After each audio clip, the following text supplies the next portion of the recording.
Welcome dear students to my channel Excel in English। आज की video के माध्यम से हम कुछ स्पेलिंग फैक्ट्स के बारे में बातें करेंगे। हमें पता है कि English is lingua फ्रैंका, almost all over the world English language की भाषा बोली जाती है।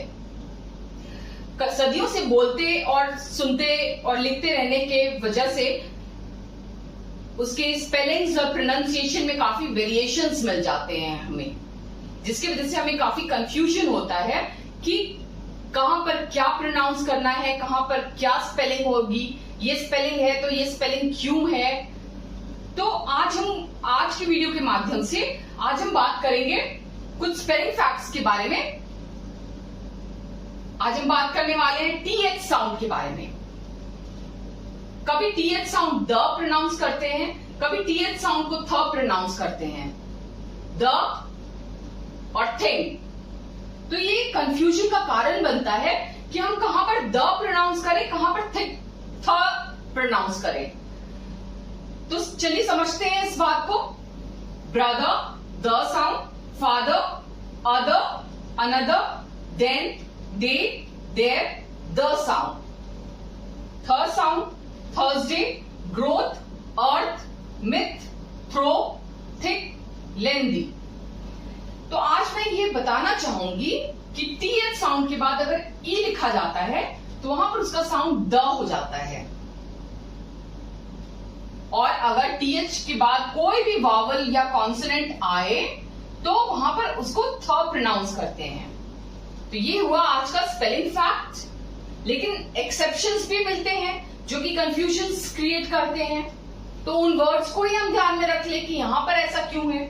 थेरेपी ई होने के बावजूद थ साउंड, थिएटर ई होने के बावजूद th sound, pathetic, this, that, etcetera, there are certain other words. तो हम कुछ हद तक इस चीज को, इस दुविधा को शांत करने में सफल हुए कि जहां पर टीएच के बाद ई साउंड आएगा वहां पर द साउंड की उत्पत्ति होगी, और जहां पर टीएच के बाद कोई भी वावल या कॉन्सोनेंट है तो वहां पर थ साउंड की उत्पत्ति होगी। अब हम बात करते हैं टी साउंड की। कभी कभी सफिक्स ऐड करने पर टी साउंड जो है वो श सुनाई देता है, कभी कभी वह च सुनाई देता है। तो आइए जानते हैं कुछ ऐसे शब्दों के बारे में और इसके रूल के बारे में। जब सफिक्स हमारा TION, TIAL, TIOUS, TIENT, TIAL हो तो श साउंड जो है वो बनता है। जैसे caution, partial, question, nutritious, martial, patient, nation. तो जब कभी भी आपको ऐसे वर्ड्स मिले तो आप इन सफिक्स को ध्यान में रखिएगा कि अगर ये सफिक्स है तो हमें श प्रोनाउंस करना है। दूसरी तरफ अगर हम देखें तो पिक्चर में च साउंड निकल रहा है, तो जहां पर सफिक्स हमारा TURE हो, TUAL हो, TION हो, TURY हो, TURE हो, TION हो, TUAL हो, तो वहां पर च साउंड की उत्पत्ति होती है। तो आपको सफिक्स को ध्यान में रखना होगा। सफिक्स उसे कहते हैं जो वर्ड्स के एंड में जोड़ते हैं। दो शब्दों के मेल से जो शब्द बनता है उसमें जो लास्ट में जोड़ते हैं उसको सफिक्स कहते हैं। तो आपको हमेशा सफिक्स को ध्यान में रखते हुए वर्ड्स को प्रोनाउंस करना है, तभी आप च और च साउंड के डिफरेंस को समझ पाएंगे।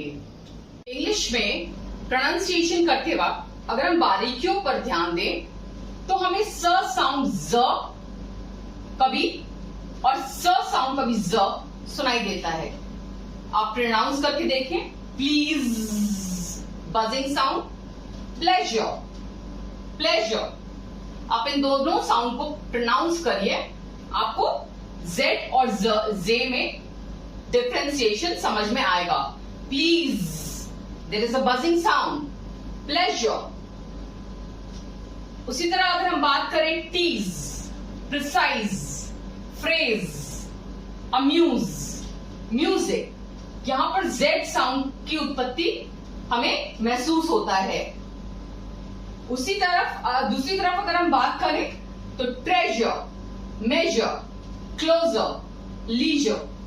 तो इसके पीछे का कारण मैं आप लोगों को बताना चाहूंगी कि अगर एस साउंड दो वॉवल से घिरा हो तो बजिंग साउंड जेड की उत्पत्ति होती है। आप यहां इस कॉलम में देख सकते हैं कि हर जगह जो है ये दो वॉवल्स हमारे 5 होते हैं, ए ई आई ओ यू। दो वॉवल्स से ये घिरे हुए हैं। ये जो एस वर्ड है वो दो वॉवल से घिरे हुए हैं, जिसकी वजह से ये बजिंग साउंड की उत्पत्ति होती है। दूसरी तरफ ये रूल है कि अगर एस साउंड के बाद यू आर ई सफिक्स आए, सफिक्स मतलब जो हम वर्ड के एंड में लगाते हैं, यू आर ई आए, जैसे pleasure, treasure, measure, closure, leisure, अगर यू आर ई साउंड आए तो वहां पर ज साउंड की उत्पत्ति होती है। अगर आप बारीकी से प्रोनाउंसिएशन सीखना चाहते हैं तो आपको इन रूल्स को ध्यान में रखना होगा।